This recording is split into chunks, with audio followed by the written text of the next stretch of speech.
할렐루야. 네, 여러분의 아멘이라는 소리가 아주 힘찹니다. 네, 군대로 말하면 군기가 팍 드는 그런 목소리여서 일주일간 여러분의 신앙의 생활이 아주 승리의 삶이었고, 열심히 기도하는 삶이었고, 열심히 말씀 보는 삶으로 저는 그렇게 들려옵니다. 그렇습니까? 예, 아멘, 할렐루야. 예, 오늘 사도행전 10장 말씀입니다. 그래, 오늘 말씀은 우리가 너무나 잘 아는 이탈리아의 로마의 그 당시에 전 세계를 패권을 주름잡던 군인의 간부였던, 오늘날 같은 한국 군인으로 따지면 대위입니다. 중대장, 약 100여 명의 그 당시 로마 군대 편제가 백부장은 100명을 거느리는 그러한 중대장급을 성경에서는 백부장으로 나오고 있습니다. 다시 말해서 뭔 말이에요? 고급 간부죠. 100명을 마음대로 로마의 시저 황제의 명예에 의해서 마음대로 주무르시는 그러한 위치에 있던 사람인데, 그는 어떤 사람이었냐고 성경은 말씀하고 있냐면 2절 한번 같이 한번 읽어볼까요? 시작.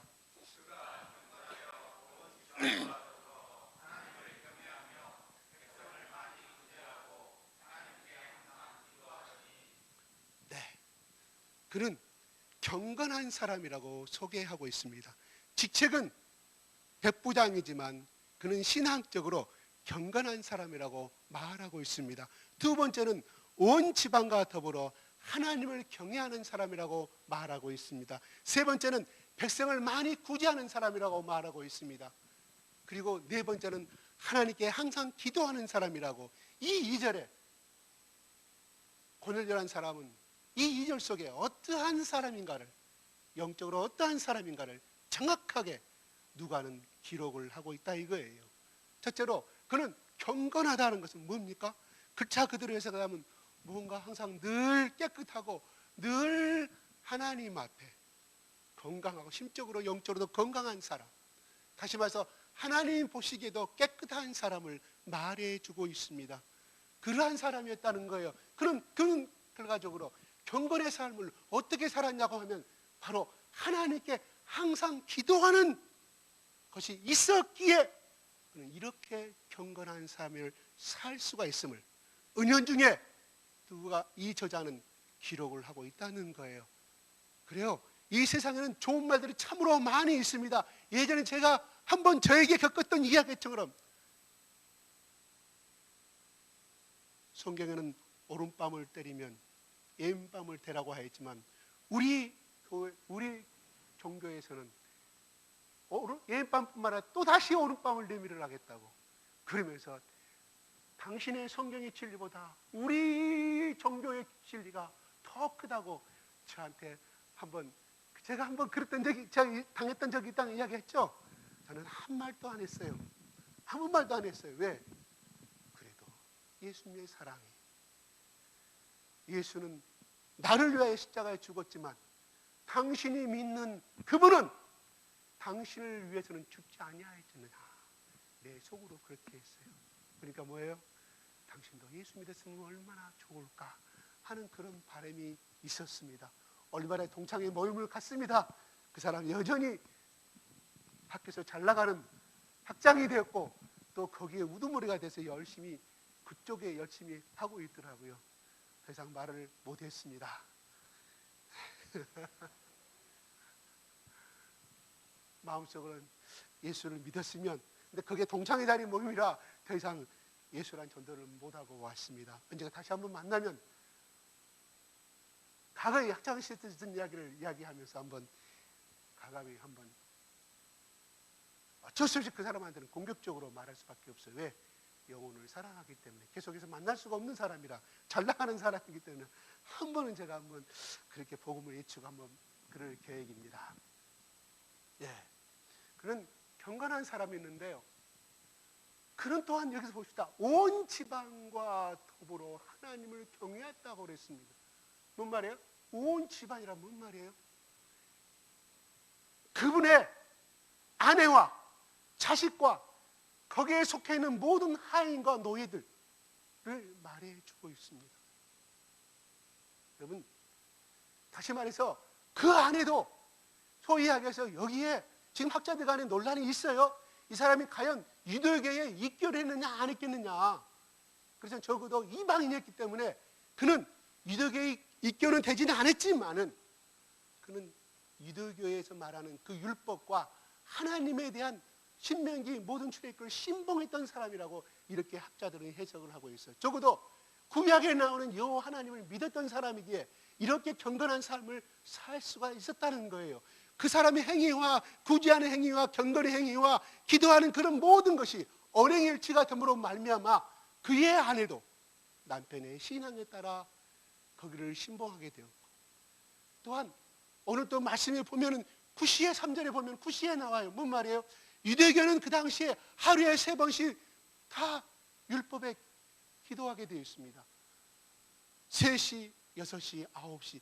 3시가 몇 시요? 플러스 2을 더하면 됩니다. 3시, 3 더하기 6은 9시. 오전 9시. 6시는 뭐야? 6 더하기 6은 오후 12시. 그 다음에 9시. 9시가 더해보세요. 15시 아닙니까? 오후 3시.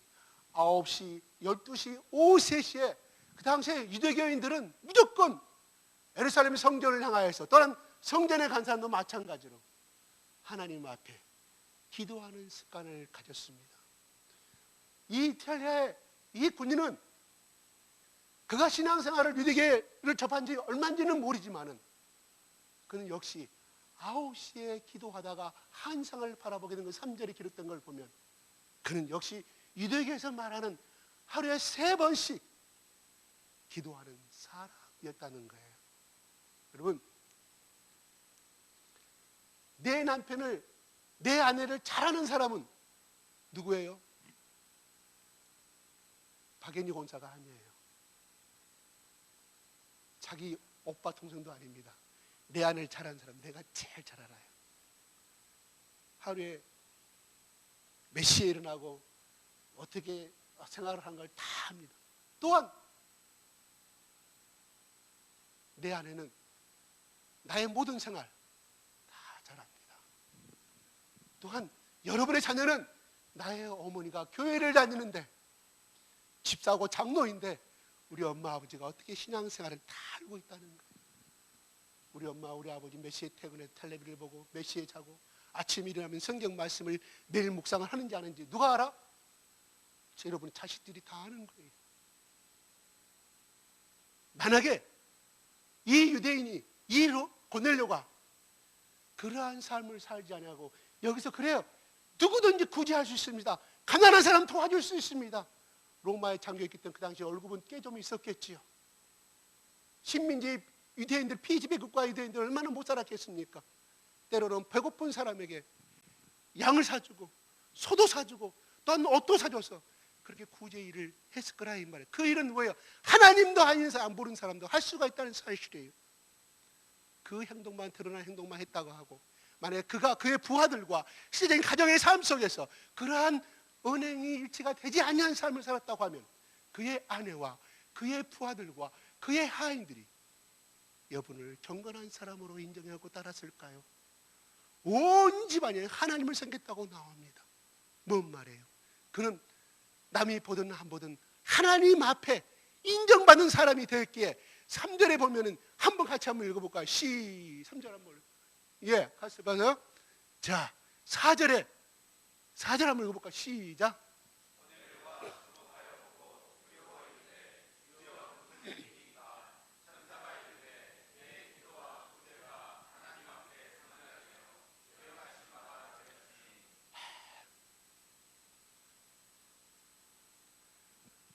아홉 시에 기도하는데 비몽사몽간에 오후 3시에 기도하는 비몽사몽간에 하나님의 천사가 나타나서 말합니다. 야, 고넬료야, 너의 기도가 뭐요? 하나님 앞에 상달리고 기억하신 바가 되었으니 하나님 앞에 그걸 접수했다 이 말이에요. 상달했단 말은 너의 기도와 구제를 하나님께서 영수증을 발행해 줬다는 말이에요. 영수증을. 너의 기도와 너의 구제가 참되도다. 하나님, 내가 너를 기억할 만큼 내가 그를 진심으로 받아들였으므로 말미암아 내가 너에게 영수증을 주노라, 이런 말이에요. 오늘날 세속적인 말로 해석을 한다고 하면 우리는 경건의 모양은 얼마든지 할 수가 있습니다. 그러나 그 경건이 정말 하나님의 보시기에 경건이냐 아니면 인간들이 보기에 경건이냐에 따라서 그 경건은 하나님 앞에 가정된 것이 될 수가 있을 뿐만 아니라 또 그것이 하나님 앞에 경건한 삶이라면 구제라고 하면 기도라고 하면 하나님 앞에 기억되고 상달되는 기도와 구제가 될 수 있다 하는 것입니다. 하나님이 인정했다는 것은 뭔 말이에요? 다시 말해서 거기에 고넬료의 모든 사랑과 은행과 그 모든 것을 보고 자란 그 가족들과 그 하인들이 이분이 믿는 그 하나님을 안 믿을 수가 없다 이것입니다. 구약으로 따지면 아브라함의 그 복이 고넬료를 통하여서 그 하인들과 그 가족들과 그 군사들에게도 영향을 미쳤다 이 말입니다. 얼마나 그가 진실되게 하나님을 사랑했고 하였다고 하면 하나님이 친히 천사를 보내가지고 고넬료야 내가 다 기억하고 있고 내가 다 보고 있노라 너의 구제 내가 얼마나 네가 하나님의 이름으로 여호와 이름으로 하는지 내가 다 노라 친히 천사를 보내서 그렇게 말씀하실까요? 대단한 믿음입니다. 여러분 예수님이 살아생전에 백부장의 믿음들이 한 3명의 예가 나옵니다. 그런데요 거기는 이름도 나오지 않아요. 내가 유대인 중에도 이만한 믿음이 없노라 중풍병에 걸린 그 자기 부하를 고쳐달라고 예수님을 청해서 그 예수님이 들어오려고 하니까 백부장이 그러지 않습니까? 오지 마옵소서. 내가 군대에서도 내 부하들에게도 명령하면 가라면 가고 들어오라면 들어오라고 예수님 말씀하셔서 문 밖에 서서 왜요? 예수님이 말합니다. 이스라엘 중에도 이만한 믿음을 가진 자가 없노라고 그 백부장의 믿음을 부러워하고 부러워하는 예수님의 탄식하신 감탄하는 대목이 복음서에 기록되지 아니합니까? 들어올 수가 없다. 그 당시에 유대인들은 선민의식이 너무 강하기 때문에 이방인들과 같이 이방인은 뭐예요? 유대인을 제외한 이스라엘 백성들을 제외한 로마 사람이 됐던 그 당시에 마게도니아 사람이 됐던 온 유럽 사람들 가운데 식사를 같이 하면 해도 부정을 타는 것이고 율법을 어기는 것이고 두 번째 하물며 하나님을 모르는 그 이방인 집에 들어가는 그 자체는 정죄의 대상이었습니다. 율법을 어기는 것이었어요. 왜? 이방인 집에는 우상들이 다 있었기 때문에 하나님이 그들과 가까이 하지 말고 들어가지도 말라고 율법에 말씀했다는 거예요.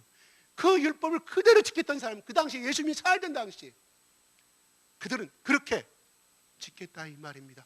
그걸 알기에 백부장이 하나님이 아들 당신이 우리의 우상을 섬기는 이 당신들이 바라보는 이 버림받은 민족, 저주받은 이탈리아 이 이방인 집에 들어온다는 것은 말되어 아니 되옵니다 이 말이에요.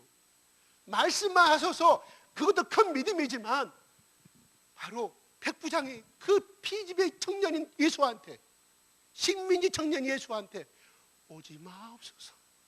감히 이 우상의 집에 들어오시면 당신이 유대인 사람으로서 율법을 어기는 거 아닙니까? 말씀하셔서 얼마나 겸손합니까? 우리는 해석할 때 말씀하셔서 낫겠나요 해석하는데 그 배경서는 그것이 숨겨져 있어요. 누가? 그 백부장은 유대교가 말하는 이방인들의 신문을 그는 알았다 이 말이에요. 위치를 알았단 말이에요. 그러니까 들어오지 마시고 말씀하셔서 당신이 여기 들어오면 율법을 어기고 또 인하여 당신들을 비방하는 그 유대인들에게 또 핍박을 받을 거 아니겠습니까? 이게 백부장의 믿음입니다. 그 믿음을 훌륭하다고 쳐셨는데 어느 사도행전에는 그 백부장은 틀려요. 다른 인물입니다. 정확하게 이름이 기록하고 있습니다. 왜일까요? 하나님이 직접 나타나셔서 이 고넬료의 믿음을 기도와 너의 기도. 그런데 왜 여기서 천사를 보내서 이 천사가 말할 때 하나님이 말할 때 야 고넬료야 너의 구제가 상달되었다고 그렇게 말씀하시지 그 앞에 너의 기도라고 말씀하고 있을까요? 하는 겁니다. 그것은 무엇을 의미해요? 내가 기억하였다는 말. 그는 하나님 앞에 항상 기도하는 이 말씀 3절에 나온 것처럼 항상 기도하는 사람이 있었기 때문에 그 기도의 형을 공급받아서 그는 그 일을 행했다는 거예요. 무슨 일을? 가난한 사람 도와주고, 지나가다 약한 사람들 도와주고, 환자들을 도와주는 이런 생일을 하였기에 그의 밑바탕 속에는 기도를 중심으로 한 것이었다, 이 말이에요. 그 기도를 하였기에 그는 경건의 삶을 살 수가 있었다 하는 것입니다. 뭔 말일까요? 여러분, 세상에는 정말로 성경이 아닌 성경보다 더 좋은 말씀들이 가진 책들이 얼마나 많이 있습니까? 지금도 하루에도 수십 권 전 세계에서 쏟아진다. 그 책을 읽을 때 얼마나 여러분 감명받습니까? 감동받고 사주기도 하고 선물하기도 하고 공유하기도 합니다. 그러나 그것은 일순간에 분명히 그것은 필요합니다. 우리 영적인 양식을 반드시 필요하지만 그것은 우리에게 생명을 주는 말씀은 아니라는 거예요. 이 고넬료가 이 행위를 할 수 있었던 것은 바로 그는 하나님을 경외하였기 때문이라는 것입니다. 고넬료가 주목하여 보고 두려워 이르되 주여 무슨 일이니까? 천사가 이르되 너의 기도와 구제가 하나님 앞에 상달되어 기억하신 바 되었다고 말합니다. 그러면서 6절 한번 뭐라고 말한가 한번 볼까요? 5절에 시작. 네. 5절입니다. 시작.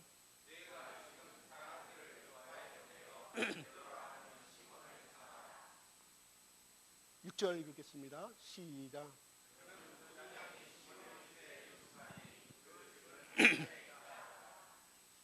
네. 7절 같이 읽겠습니다. 시작.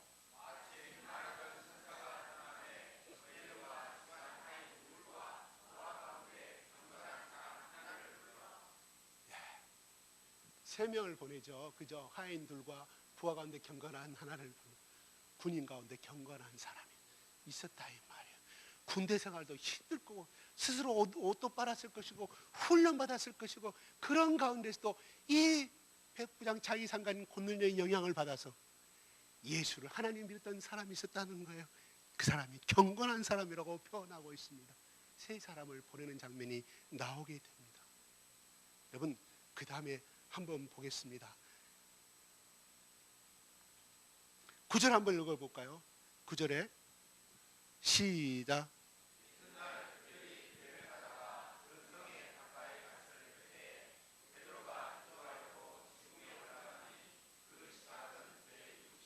10절에요.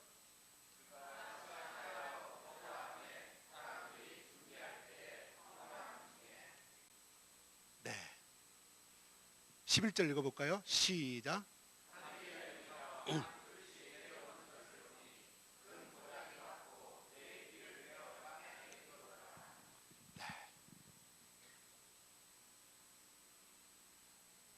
세 명이 갈 때 거기에 욥바에 도착을 합니다. 욥바에 가기 전에 뭐라고 그래요? 천사가 고넬료에게 말합니다. 야, 욥바에 가면 베드로라는 사람이 있는데 그 사람을 청하되 그 사람이 누구의 집에 있냐면은 바로 무두장의 시몬의 집에 있다. 그 집은 어디에 있냐? 해변에 있다고 구체적으로 천사가 이야기합니다. 그죠? 그 다음에 거기 성에 거의 다 도착했을 때, 출발했을 때 약 여기 시간이 욥바하고 이 가이사라 이 항구에서, 주둔한 항구에서 욥바라는 곳은 약 50km, 약 3일이 걸리는 거리라고 그래요. 3일이 걸리는 거리라고 합니다. 그런데 가게 됐을 때 그 다음날 저녁 때쯤에 도착이 됩니다. 도착이 되는데 왕복 3일째를 제가 말합니다. 왕복 3일. 그런데 거기에 도착하게 됐을 때 거의 다 도착할 때쯤에 그 시간에 베드로가 점심때가 되었는데 하나님 앞에 기도합니다. 12시에. 몇 시예요? 여기 몇 시예요? 6시. 12시입니다. 그때 베드로가 한상을 바라보게 됩니다. 뭔 내용입니까? 하늘에서 보자기가 내려오는데 네 개의 끈이 달린 것이 보자기에 내려오면서 잡아 먹으라고 말합니다. 그래서 말합니다. 베드로가 그 다음에 계속해서 말하면 이것은 더러운 것이 때문에 내가 먹지 못합니다. 지금까지 내가 행하지 아니하였는데 우리 하나님께서 모세를 통하여서도 말씀하신 것은 이 네발 달린 짐승과 이 더러운 짓을 먹지 말라고 했는데 어찌하여 먹으라고 하겠습니까? 나는 먹을 수가 없나이다고 베드로가 고백합니다. 그때 하나님 말씀하십니다. 야, 내가 깨끗하게 이미 명한 것을 갖다가 네가 어쩌다 속되다면서 먹지 마느냐고 말합니다. 베드로가 환상을 바라보고 이 음성을 듣게 됐을 때 밥 먹는 기간이었습니까? 노는 시간이었습니까? 남하고 떠들고 있을 때였습니까? 기도할 때였습니다. 고넬료가 말하고 올 때 일을 하고 있을 때였습니까? 뭐하고? 기도하고 있을 때였습니다. 여기서 12시에 나오면 역시 베드로도 정해진 시간에 하루에 3번씩 기도했던 것을 우리는 유추해 볼 수가 있다 하는 것입니다. 하나님은 하나님의 계획과 하나님의 계시를 말할 때 한쪽 편에만 역사하지 아니하십니다. 고넬료에게 말씀하신 그 하나님이 도착할 때가 돼서 베드로가 기도하지 아니했다고 하면 그는 이 환상을 볼 수가 있었을 것이며 하나님의 음성을 듣지 못했을 것입니다. 기도할 때 하나님이 그 기도 가운데서 만나 주신 것입니다. 이렇듯 하나님 뜻과 계획과 계시는 분명합니다. 그냥 보일락 말락 깨어났더니 누군지 생각이 안 나고 어슴푸리시하고 그것이 아니라 하나님의 뜻과 계획과 계시는 정확하고 확실한 구체적이라는 것입니다. 신념과 믿음은 다릅니다. 뭐라고요? 신념과 믿음은 다르다는 거예요. 신념은 자기의 지식과 자기의 계획과 자기의 경험 데이터를 동원해서 내가 이렇게 하면 거기다 이 회사를 세우면 거기다 이 가게를 차리면 이동기도 많고 그가 월세도 싸고 전철역이기 때문에 성공할 수밖에 없다는 100번 100번 승리한다는 것이 이런 것은 신념이라 볼 수 있어요. 그러나 믿음이라는 것은 우리 인간의 데이터와 우리 인간의 경험으로는 도저히 해답이 안 나오는 것은 하나님께서 일방적으로 지시하고 계획했을 때 그 자리에 그 따라 음성을 들었고 실행했을 때 성공한다는 것입니다. 여러분 왕복이 좋고 시장성이 좋고 왕래가 많은 곳에 절해가지고 돈을 많이 들여서 성공할 수 있는 것은 예수 모르는 사람들 다 성공할 수 있습니다.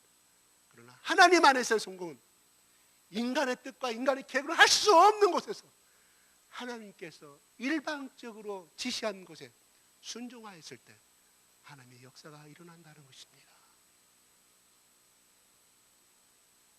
자기 신념이 하나님 내가 이렇게 계획을 짜놓고 하나님 축복해 주십시오. 내가 이것을 하려고 하니 축복해 주십시오. 여러분 과연 그것이 성공이 됐을 때 그가 하나님 앞에 진정으로 영광을 돌릴 수 있을까요? 아니죠. 몫이 참 좋네. 성공할 수밖에 없어. 하나님께 영광이 돌아갑니까? 자기의 영광이 돌아갑니까? 자기의 명석과 지식과 그 정확한 시장의 분석에 그 사람의 영광이 돌아가는 것입니다. 하나님 안에서는 절대로 인간의 능력을 초월하는 것이 바로 믿음이라는 것입니다. 우리는 신념을 믿음으로 생각하고 내가 계시받았다 하고 하다가 쫄딱 망해서 하나님께서 이렇게 말씀하지 않았습니까? 왜 나를 쫄딱 망하게 하셨습니까? 그런 사람들을 참 많이 바라보게 됩니다. 여러분 하나님은 우리 여러분 시계 영화 봤죠? 시계 영화 봤어요? 안 봤어요? 찰튼 헤스턴이 나오죠 주인공이. 네, 세대 영화 안 봤어요. 그 지팡이 봤어요? 지팡이 참 그럴듯합니다. 로마 교황 지금 나타날 때 지팡이 엄청 멋있죠, 그렇죠? 여러분 그 당시에 그는 영화기 때문에 그렇게 말해요. 실제적인 지팡이는 1m밖에 안 돼요. 그 당시에 목동들이 짓고 양을 감당할 때 1m 정도는 그냥 이런 흔히 볼 수 있는 그냥 막대기. 지금도 저기 터키에 박물관 가면은 터키에 무슬림이잖아요. 그들은 모세오경을 믿잖아요. 거기에 터키 여행 갔다 온 사람들이 하면 그 모세 지팡이가 있대요. 인지 아닌지는 모르겠어요. 가서 보니까 너무 초라하다는 거예요. 근데 그것이 맞다는 것입니다. 그런데 하나님께서 그 초라한 지팡이를 가지고 출애굽기 4장 3절에 출발할 때 모세야 네가 40년 동안에 네가 이드로에 네가 장이 밑에 들어가서 40년 동안 네가 고생하였느냐 그 지팡이가 나중에 출애굽을 하러 갈 때 4장 3절은 뭐라 그러면 하나님의 지팡이를 들었더라고 성경은 기록하고 있습니다. 뭔 말이에요? 바로 그 말라빠진 그 지팡이는 바로 누구를 나타냅니까? 아무 능력도 없고 보잘것 빼빼 마른 모세를 상징하고 있다는 것입니다. 1m짜리 흔히들 누구도 애들도 갖고 놀 수 있는 그 지팡이를 갖고 하는데 하나님께서 모세가 출발할 때 하나님의 지팡이를 들었다고 성경은 말하고 있다는 것입니다. 바로 모세 너야. 바로 40년에 네 잘 나가는 지팡이가 아니라 너의 초라한 모습과 연약한 모습, 두 무릎으로 탁 찔러버리는 끊어질 수밖에 없는 그 연약한 네가 바로 그런 자이다. 마른 장작나무가 지나지 않는 그런 나무, 너를 내가 어떻게 쓰는가를 보라는 것. 하나님의 암시가 들어있다는 것입니다. 모세는 40년 동안은 짝짝 마른 그냥 부서지기 지나지 아니한 어린아이가 놀다가 던져버릴 수밖에 없는 초라한 나무 지팡이였던 모세였지만 그가 하나님께 붙잡힌 자가 되고 그가 하나님께 함께한 자가 됐을 때 위대한 출애굽의 역사를 이루신 줄을 믿으시기 바랍니다. 그렇습니다. 우리는 예수 믿기 전에 정말 우리는 초라한 사람입니다. 죄인 중에 개수입니다. 우리의 지은 죄를 다 여러분 나열하게 보십시오. 여러분 지난 일주일 동안도 마찬가지인데 그러나 적어도 일주일 전에 적어도 예수 믿기 전에 우리는 어떠한 자였습니까? 정말 초라한 자고 하나님 앞에 여러분 더 기도하면 기도할수록 무슨 기도가 나온지 아십니까? 오늘 여기서 기도하는 것은 무슨 기도? 하나님 나 백부장인데 내가 백부장보다 더 위인 연대장 되게 해주십시오. 사감장에게 그기는 기도였을까요? 하나님 그 기도를 들으시고 너의 기도를 내가 기억하고 있느냐고 말씀할까요? 아닙니다. 그는 어찌하면 내가 하나님 앞에 더 경건한 사람을 살 수가 있는지, 내가 어떻게 하면 더 구제를 많이 할 수 있는지 하나님 도와주십시오. 나의 하나님 도와달라고 그렇게 간절히 자기 영적인 소원을 말했던 사람이고 더 많은 성경에 나오는 그 말씀처럼 살 수 있도록 노아처럼 살 수 있도록 기도하는 사람이었다 이 말이에요. 뭐예요? 하나님은 거룩한 사람이기 때문에 거룩한 것을 좋아합니다. 그가 거룩하기를 기도하고 기도했기 때문에 하나님이 그를 만나 주신다 이 말입니다. 믿습니까? 여러분 내 연애 시절 때 어땠습니까? 내 사랑하는 여자친구, 내 사랑하는 남자친구 만날 때 하루 전에 아침에 새벽부터 일어나가지고 샴푸로 머리 깎고 옷을 데리고 이 옷을 입을까 저 옷을 입을까 머플러 이것을 입을까 저 옷을 입을까 화장을 눈입술 칠해가 이것이 더 멋있을까 안 했을까? 얼마나 애쓰고 사랑하는 사람을 약속 시간 늦지 않게 달려가십니까? 우리 다 그런 경험 있지 않습니까? 나도 그랬습니다. 여러분 우리가 예수를 믿고 하나님 인도하면서도 적어도 약속은 지켜야 할 거 아니겠습니까? 예배 시간 다 돼서 끄적끄적 온다거나 또 그냥 오늘 어쩌다 오늘 한번 교회 그동안 교회 안 갔으니까 오늘 교회 한번 가볼까?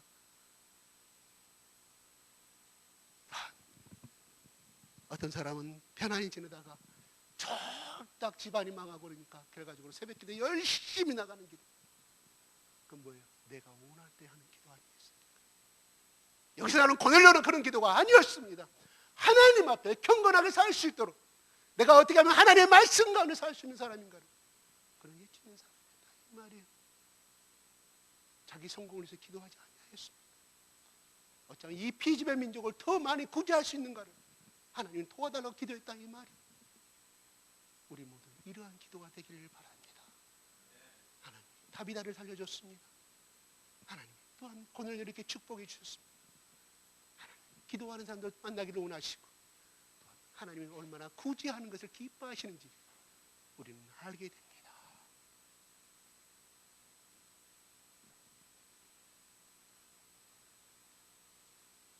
성경은 6절에 그 집은 해변에 있다 하더라. 누가? 무두장이 시몬의 집이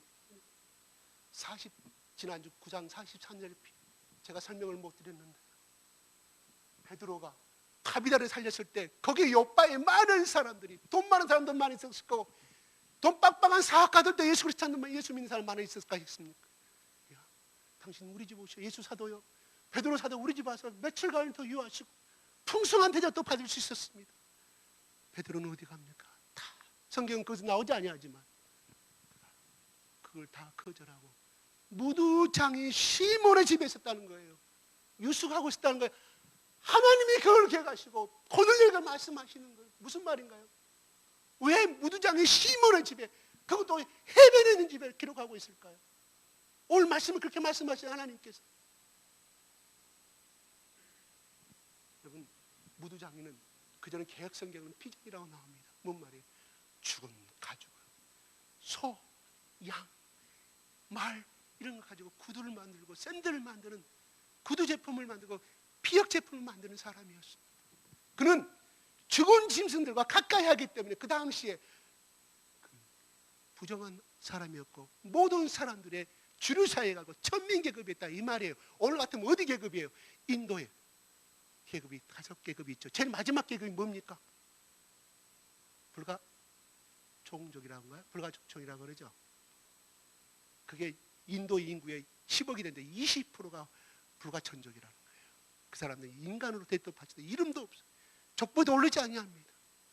철저하게 처음부터 죽을 때까지 학교도 못 다니고 살아가는 불가천족이, 그게 인도의 계급 아니겠습니까? 바로 그렇습니다. 우리가 1910년, 1920년대 조선시대 말기에 백정이 있지 않습니까? 백정. 바로 그 사람이 이 사람이었어요. 근데 베드로가 그 집에 머물고 있다 이 말, 무엇을 의미할까? 시몬도 훌륭한 사람이었지만 베드로는 자기 유대의 편견을 깨뜨렸던 사람이라 이 말이에요. 하나님께서 12살의 대표되는 베드로를 사마리아 촌에 가서 안수하게 만들어서 사마리아 사람들도 성령을 받는구나 놀랬다고 성경이 나옵니다. 그 다음에 오늘 말씀에도 10장 43절의 마지막 절에 본문 내가 16까지 잡았지만 베드로가 말씀을 전하고 있을 때 고넬료와 고넬료의 가정과 온 그 반에 어떤 사람들이 성령을 받음으로 말미암아 베드로가 놀랍니다. 하나님이 우리 유대인들만 사랑하는 것이 아니라 온 이방인 뭐예요? 전 세계 민족을 말합니다. 유대인들이 말하는 이방이라는 것은 자기들의 민족을 제외한 전 세계 민족, 그 중에 우리 한국도 들어가는 것이죠. 로마의 사람들, 저 개돼지밖에 못하는, 우리가 취급하는 저 개돼지 짐승만도 못하는 로마인들에게도 성령이 임하는 것을 보고 아마도 그가 유대교 말씀이 좋으니까, 유대교 경쟁이 좋으니까 그래 유대교에 열심히 따라서 신전은 될 수는 있었겠지. 그런데 성령 받은 거 보고 놀래버렸단 말이에요. 하나님은 베드로를 부르신 이유는 바로 그 예수를 믿지 않은 유대 민족을 복음화시키고 저 로마에까지, 바울도 포함한 저 로마까지 복음을 땅끝까지 증거하고자 하는 증인을 세우기 위해서는 베드로의 편견을 깨뜨릴 필요가 있었습니다. 누가? 하나님께서. 분명히 예수께서 승천하실 때 온 유대와 땅끝까지 이르러 복음을 증거하라고 했는데 그들이 어떻습니까? 예루살렘을 떠나지 아니하였고, 이 복음이 필요한 것은 바로 선택된 유대 민족들만이 필요하다고 생각하였기에 그 시초는 바로 사마리아 사람에게 복음이 증거하는 것을 바라보고 있고, 성령이 임하는 것, 그 다음에 고넬료의 가정, 직접적으로 눈으로 본 그 최초의 이방인들 가운데 10장의 말씀처럼 성령의 복음이 탄생되는 첫 이방인 교회 탄생의 장면을 우리는 오늘 보고 있습니다. 베드로뿐만 아니라 다른 11사도들도 마찬가지로 자기 편견을 깨지 않았다는 거예요. 우리는 선민의식이고 다른 민족들은 다 개돼지만도 못한 사람들이라고 그렇게 살아갔던 그 편견을, 그를 깨뜨려야만이 그가 성령을 받았음에도 불구하고 자기가 갖고 있는 그 편견을, 자기 사고를 깨뜨리지 못했다 이 말입니다. 철저하게 그 상황을 보고 베드로가 비로소 인정한 장면이 오늘 10장에 기록이 되어 있습니다. 여러분, 그가 예수 안 믿은 사람이었습니까? 그가 성령 안 받은 사람이었습니까? 우리보다 더 성령 충만히 받았던 사람입니다. 3,000명, 5,000명이 회개하는 역사를 이뤘던 사람인데도 그는 아직도 자기 편견의 의식 속에서 벗어나지 못한 것을 우리는 바라보게 됩니다. 우리에게도 그런 것이 얼마나 많은지 모릅니다. 교회 안에서 그렇습니다. 내가 살아온 사고방식과 내 습관이 이것이 아닌데 왜 저 사람은 저렇게 하는가? 우리는 참으로 정죄할 때가 많이 있습니다. 세상의 사람들, 여러분, 세상의 사람들 볼 때 우리는 선민의식을 가지고 있으면 알게 모르게 나는 구원받은 사람들, 아이고 술 먹고 방탕한 사람들, 저에게도 그런 생각이 할 때가 많이 있습니다. 중요한 것은 하나님은 바로 그들도 불쌍한 사람들이지만 하나님 우리를 향하여 정죄를 하게 된다는 사실이에요. 무슨 정죄요? 바로 그 행위를 바라보고 정죄하는 네가 바로 죄인임을 하나님은 우리에게 말씀하십니다. 하나님 앞에 우리가 예수 그리스도의 보혈의 피의 십자가 아니었으면 우리는 영원한 지옥 속에서 갈 수밖에 없는 사람이기 때문에 바로 이 베드로처럼 여기 바울처럼 유대인들처럼 자기들만이 선민 사람이고 자기들만이 천국 갈 수 있는 사람이고 아브라함의 자손이라는 걸 갖고 있는 우리에게도 알게 모르게 무의식 가운데 이런 자리를 안 잡고 있는지 모릅니다. 분명히 자리 잡고 있습니다.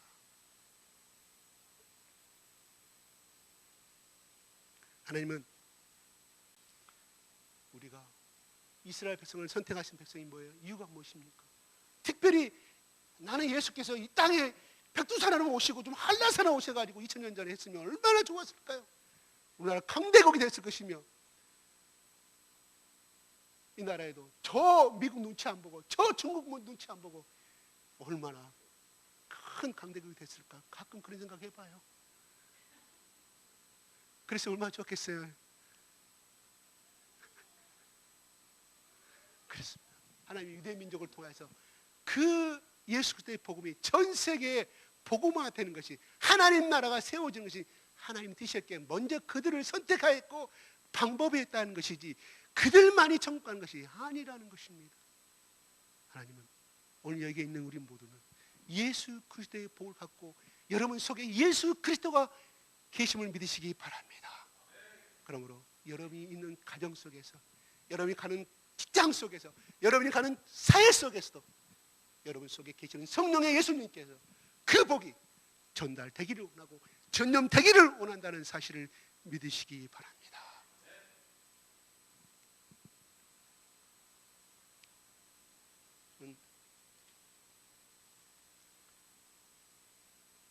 하나님은 우리를 향하실 때 우리만 구원받고 우리만 복받고 사는 것을 원치 아니하십니다. 베드로를 부르신 분 누구예요? 앙드레를 통해서 불렀어요. 앙드레 때문에 베드로가 예수를 알았다 이 말이에요. 마찬가지입니다. 여기에 한 집안의 딸을 선택하여서 한 집안의 아들을 선택하여서 그 집안의 가정이 복음화되는 것을 우리 교회에서 일어나고 있지 않습니까? 마찬가지입니다. 우리 가정만 구원받고 우리 부모만 구정받고 잘 사는 것이 그게 하나님이 원하시는 것이 아니라 바로 고넬료가 봤을 때 정말 불쌍하고 하나님의 사랑이 필요한 사람을 그는 알았기에 구제를 베풀었고 그를 위해서 기도했던 것처럼 하나님 우리에게 말씀하십니다. 너희 안에 편견을 버리라는 것입니다. 너희 안에 생각을 버리고 제가 언젠가 한번 이런 간증을 했습니다.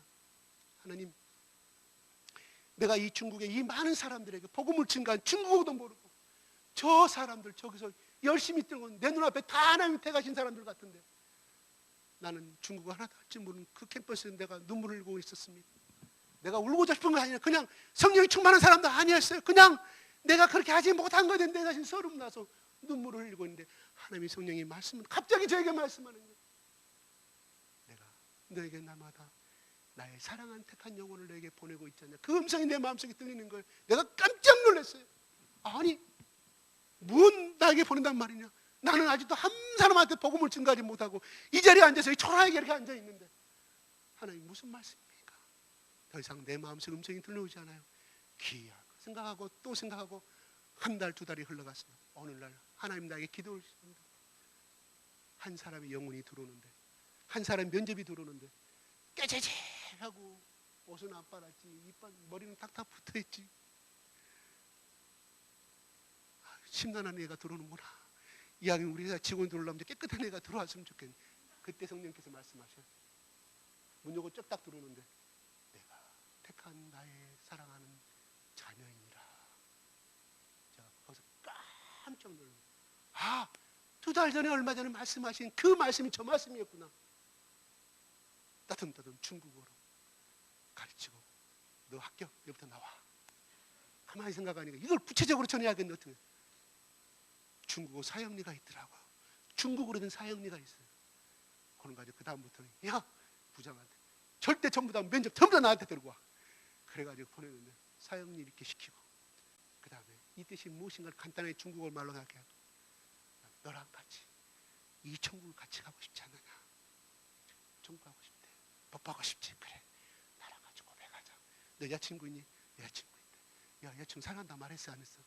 말했을 때 여자가 뭘 했어? 너무 좋아요. 마찬가지로 네 속에 깨달은 것만이 아니라 네 고백하자. 같이 고백하면 너의 눈에 보이지 않는 그 하나님이 너를 기뻐할 것이다. 무릎 꿇어 방석 닦고 머리 한수하고 하나님 신앙 같이 고백하자 하고 고백이 끝난과 동시에 머리 한수하고 하나님 나는 더 이상 모른다. 하나님께서 책임져 주십시오. 옆에 총무 담당 계장한테 대자 오라게 하고 거기 중국교회 다니는 사람이었거든. 한종 내일부터 당신 이 사람 데리고 가시오. 당신 교회. 내가 다니는 교회 들어가면 내가 잡히니까 안 되니까 추방당하니까. 그렇게 해서 하나님 보내주십시다. 막 그때 내가 막 중국을 선교하자고 하나님 나에게 중국어 잘할 수 있는 기도의 능력을 주시고 내가 어쩌고 저쩌고 그렇게 기도한 적이 없어요. 그냥 내 마음속에 계시는 그 예수님한테 그냥 어찌하면 좋습니까? 하소연하게 그렇게 가르쳐 줍시다. 그래서 그렇게 매일매일 보내오는데 그때 당시 우리 직원이 500명이었거든요 1공장, 2공, 3공장 있었는데 애들이 좀 얼굴 또 많이 준다고 다른 데로 막 가요. 한국 회사끼리 전경이 생겨가지고 막 하는 거예요. 그러니까 새로운 사람 많이 뽑아야 되잖아요. 하나님도 그렇게 역사하시더라고요. 매일매일 보내주는 건 매일매일. 달력에다 이름 썼어요. 조그만 책상 달력 있잖아요. 이름 쓰고 몇 월 며칠 날 이름 계속 써가는 거예요. 생각나면 그 사람 만날 수 없으니까 기도합니다. 하나님께서 그렇게 하셨는데요. 하나님이 우리 회사에 복 주시는데요. 거기 담당 회계 분석하는 사람이 어떻게 해야 이달에, 어떻게 해야 지난달에, 어떻게 해야 다음 달에 이렇게 흑자가 떨어지니 나한테 분석 보고 좀 해달라고. 아무리 두둑해도 왜 그런지 이유가 안 나옵니다. 나는 우리 회사 잘 되려고 기도한 적이 없어요. 왜? 내 것이 아니니까. 우리 회장님 것이니까. 일본 지분이 있었으니까. 하나님 이렇게 복 주시더라고요. 하나님 우리 부자 되게 하실 필요 없다 이 말이에요.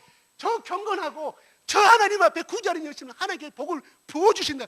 하나님이 감동받는 하나님 그냥 있겠어요? 나중에 저 사람 연대장, 사단장까지 올라갔는지 모르겠습니다. 성경 기록되지 아니하는데 그냥 복 그래요. 예수 믿어 하나님 복 주시는 거 맞아요.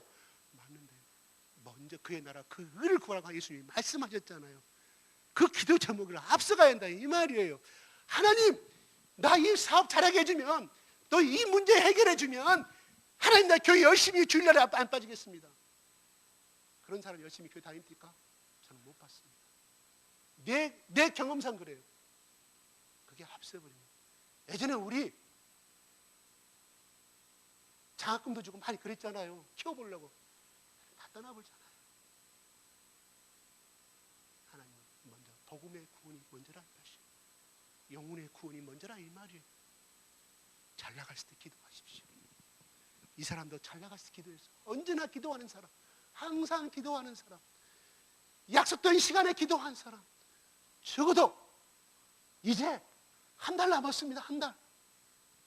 하나님 앞에 하나님 내가 금년에 약속한 거 못 지켰지만 내가 한 달 4번 남았는데 이 4번 주일 기간 동안 내가 꼭 빠지지 않고 예배 참석하겠습니다. 베드로는 이 고넬료는 예배에 유대교 예배에 끊임없이 참석하였기에 그는 그런 훌륭한 믿음을 가질 수가 있었습니다.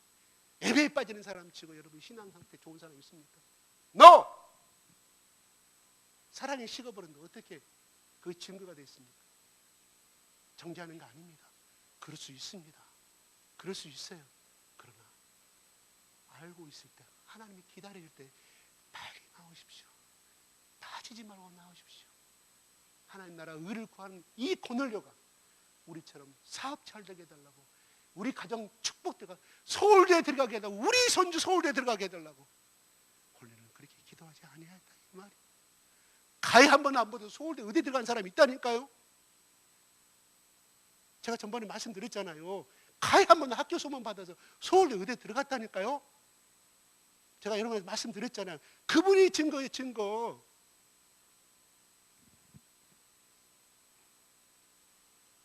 그렇습니다. 우리는 고넬료처럼 그렇게 할 수는 분명히 없습니다. 때로는 항상 처질 때도 있습니다. 여러분 우리 편견을 가지고 저 사람 내 마음에 맞지 않아, 저 사람 저러니까 싫어. 우리 예수 믿기 전에 그랬는데 예수 믿고 나서도 우리 편견을 버리지 못하고 저 사람 왠지 조금 그래, 좀 그래. 그게 우리 인간의 눈이에요. 나도 그 근로자가 면접 보러 할 때 싫어, 오늘은 싫어. 아이고 오늘은 그냥 인터뷰만 하고 보내야겠다. 그냥 1분 만에 끝내려고 딱 하는 동안에 하나님이 성령이, 내가 깨울 수 없잖아. 깨졌어. 왜? 당장 일본에 전화해야 되고 팩스 보내야 되고 뭐 보내야 되는데, 업무 처리해야 되는데 바쁘니까 오늘은 그래, 내부터 나와. 이렇게 하는데 하나님 또 마음 바꿔줘. 내가 택한 나의 아들이다, 내가 택한 나의 자녀다고 그렇게 말씀하신, 내가 어떻게 그걸 불순종할 수 있어요? 내가 절대 영적이라는 사람이 그렇게 뜻이 아니에요. 절대 그거 아니에요. 내가 말하잖아요. 그때 열심히 기도하고 그런 사람이 아니었다니까요. 성령께서 내 마음속에 그렇게 말씀하셔요. 내가 보낸 나의 택한 자녀라고 말씀하시는데 어떻게 그 말씀에 거역할 수 있냐 이 말이에요. 순종했더니 내 믿음도 성장하고 회사도 성장하게 됩니다. 여러분, 순종하실 때 순종하십시오. 그 순종은 하나님이 거역할 수 없는 축복의 축복이 아니라 축복 주기 위해서 하나님 말씀하시는 거예요. 그때 이해라고 말씀하십시오.